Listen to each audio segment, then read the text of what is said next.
ग्रामविकास मंत्री जयकुमार गोरे सध्या एका प्रकरणामुळे अडचणीत आलेले आहेत. मात्र सांगलीच्या आटपाडीमध्ये बोलत असताना गोरेंनी त्यांच्या करिअरमधील सगळ्या आठवणी सांगितल्यात. राजे महाराजे संस्थानिक मंत्र्यांनी माझ्यावर मिसाईल डागली, पण मी ती छातीवर घेऊन परत लावली, अशी प्रतिक्रिया गोरेंनी व्यक्त केली.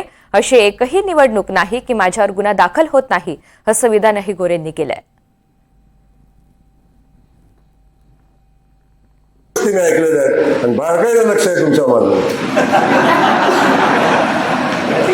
बारकाईनं लक्ष आहे सगळं. तेव्हा इथं बसलेल्या सगळ्यांच्याकडे मी शिक्षक नेत्यांच्याकडे बघत असतो आणि बघितल्यानंतर त्यांची भूमिका मला कळते. शेठ माझ्यासारखं सामान्य घरातलं शेतकऱ्याचं पोरगं, रेस्टिंग दुकानदाराचं पोरगं, चारही बाजूनं मिसाईल घेऊन बसलेलं गडी, राजे महाराजे संस्थानिक कारखानदार मंत्री सगळे मिसाईल घेऊन बसलेले गडी, सगळ्यांचं मिसाईल छातीवर घेऊन परत लावणारा गडी आहे. लक्षात असू द्या.